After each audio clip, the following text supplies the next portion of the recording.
Petit rappel, tant que tu n'as pas vendu tes cryptos, tu n'as pas fait de gain.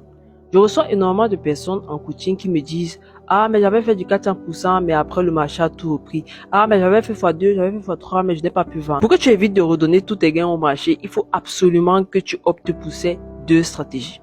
La première stratégie, c'est celle de vendre automatiquement tes gains, c'est-à-dire utiliser des ordres limites. Petit exemple de stratégie avec ordre limite, lorsque tu fais x2 sur ta position, tu vends 50%.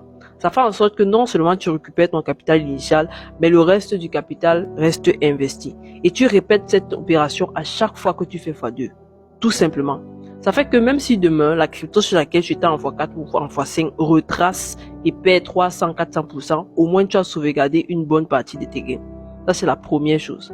La seconde chose que tu dois prendre l'habitude de faire, c'est de switcher tes gains durement gagnés en fiat. Il faut comprendre que quand on reste en stablecoin, généralement, on a tendance à vouloir aller se positionner sur une autre crypto et c'est là en fait que la perte est occasionnelle. Du coup, pour éviter cela, fais ceci. Dès que tu arrives à sécuriser tes gains après avoir fait x2, passe directement en fiat. Simplement. Tout le reste, ça reste de la théorie. Et ça me permet aussi de répondre à ceux qui disent quand est-ce que je dois vendre. Dès lors que tu commences à screenshotter ton portefeuille pour montrer à tes amis que j'ai fait tel pourcentage, j'ai fait... Non, c'est le moment pour toi de vendre.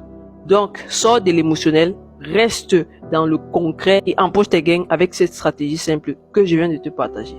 Si tu veux en apprendre plus, suis-moi, like ce post et partage-le à quelqu'un à qui tu penses que ça pourrait être intéressant.